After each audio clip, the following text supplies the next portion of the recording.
It's time for Family Devotions with Pastor Karen. I hope you're having a great day.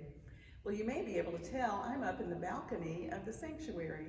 Today, I was having coffee with some of our church members yesterday, and they told me that their place to sit in the worship service has always been in the balcony. They love to be able to watch and participate from up here in this beautiful space. So I thought I would come up and spend a little time here today and invite you to join me here. We're continuing our series of some of my favorite scripture verses, and I again want to invite you to share some of your favorite verses with me. You can send me a text or an email or a note, or just tell me when you see me what some of your favorite verses of scripture are, the ones that have the most meaning for you, that you remember and call upon time and time again. That's the ones that I'm sharing with you now. And one of my all-time favorites and the most important verses of scripture to me comes from the Gospel of Luke in the first chapter, verse 37. This is part of the story of the birth of Jesus, when the angel Gabriel comes to Mary and tells her that she has been chosen by God to be the mother of the Messiah, to give birth to a child, and his name will be called Jesus.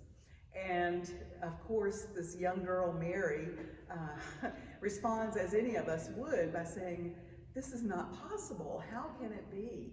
And Gabriel responds to her with this verse, "For nothing will be impossible with God."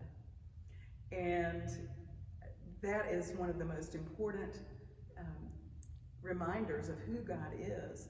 Not just that God did one thing that seemed impossible, but God is always doing and able to do what seems impossible to us. Isn't that good news? And something for us to remember and hold on to, especially at times when we're so focused on what we can't do and what seems impossible and what we hope for but seems like an empty dream.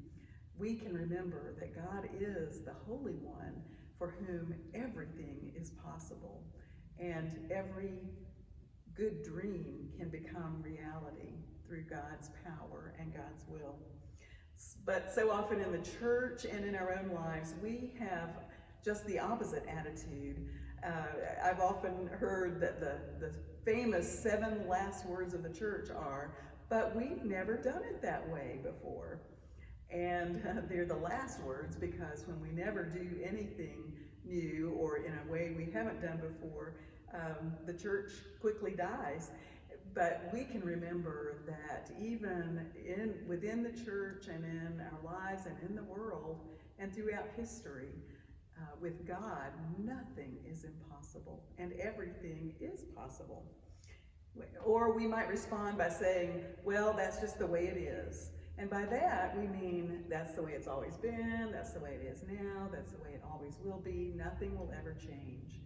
So often we think that about ourselves, or we think that about other people, or we think that about systems and institutions and the way things are done, that we give up in thinking that they will never change.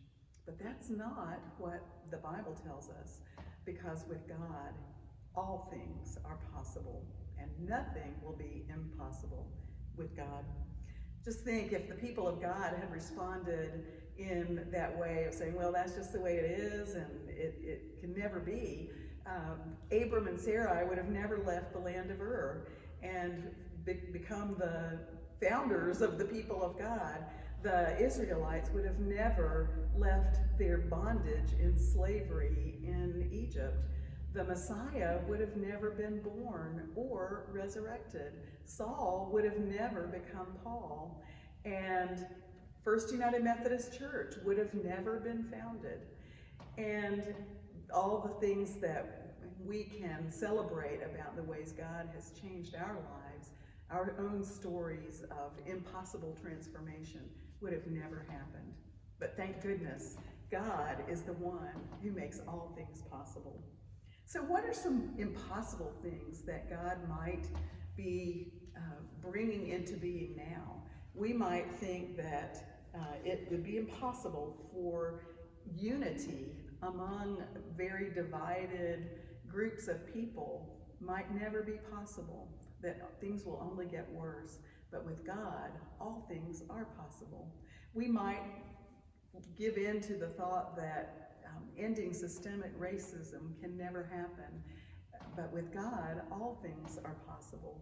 We might believe that a new outbreak of faith among non-believers, among the nuns and duns, so-called, might never happen. But with God, all things are possible. And who knows, it might even be possible that a whole new generation of young adults might become members of First United Methodist Church right here in Hendersonville. With God, all things are possible. And so when I find myself giving into that negative thinking of things will never change, I will never change, my bad habits will never change, other people will never change, I stop and remember that with God, all things are possible. And that gives me hope. Let's pray together. Oh, Holy One, you have reminded us again and again through words of Scripture and through your mighty acts throughout human history that there is nothing that is beyond your ability to bring about, to change, to transform, or to do. And so we ask that you would help us and remind us to be those who believe in the impossible realities of your transforming love and grace in our own lives, in our families, in our world, and in the future. Thank you. Amen. I'll see you later.